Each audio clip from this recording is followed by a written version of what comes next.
Hello everyone, Molly's ক্যানভাসের আরেকটি ব্লগে আপনাদের সবাইকে স্বাগত। আজ আমরা ধবলগিরির উদ্দেশ্যে বেরিয়ে পড়েছি। এইটা হচ্ছে ধবলগিরি যাওয়ার এই যে সিঁড়িগুলো হচ্ছে রাস্তা। অনেক কটা সিঁড়ি আছে, কিন্তু প্রায় আপনার 100টার মতো সিঁড়ি তো আছেই। প্রথমে অল্পখানি উঠতে হবে, তারপর আপনি দেখতে পাবেন এই অপূর্ব সৌন্দর্য। যেটা দেখতে পেলাম ওখানে, এটা জাপান গভর্নমেন্ট ইন্ডিয়াতে করেছে। এবার আমরা এই ওপরে উঠব, একদম ওপরে।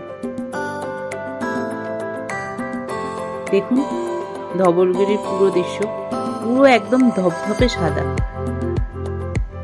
ওপর থেকে নিচটাও দেখুন, খুব সুন্দর লাগছে।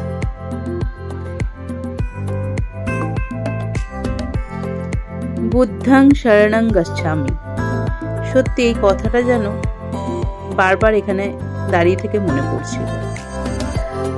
এই চারিপাশে ঘুরতে ঘুরতে আপনাদের সাথে একটা গল্প শেয়ার করি। আপনারা সবাই যে বুদ্ধের মাথার উপর যে সমস্ত, যেটাকে আমরা ভাবি চুল, সেগুলো দেখেছেন, কিন্তু ওগুলো আসলে হচ্ছে শামুক, স্নেল। 108টা শামুক তাদের নিজেদের জীবন বুদ্ধের কাছে, গৌতম বুদ্ধের কাছে সমর্পণ করেছিল, যাতে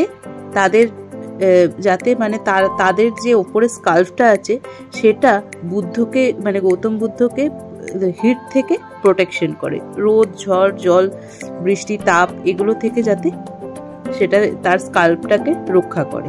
এর জন্য 108টা শামুক কিন্তু তাদের দেহ সমর্পণ করেছিল।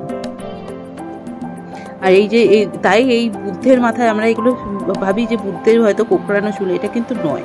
এগুলো হচ্ছে এক একটা স্নেল। 108টা স্নেল বুদ্ধের মাথার উপর আছে। আমরা প্রতিটা বুদ্ধ মূর্তিতে এগুলো দেখতে পাই। এবার আমরা ধবলগিরির উপরে উঠে চারিপাশটা প্রদর্শন করছি এবং প্রদক্ষিণ করছি চারিপাশটা ঘুরে। এবং এখানে প্রত্যেকটা বুদ্ধের যে জীবনযাত্রা, সে প্রত্যেকটা মোটিভের মাধ্যমে প্রত্যেকটা তুলে ধরা হয়েছে।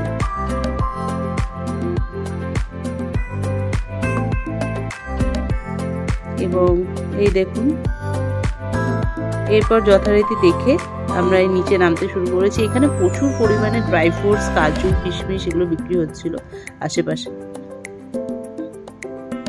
ওকে, টাটা, আজকের মতো এখানেই।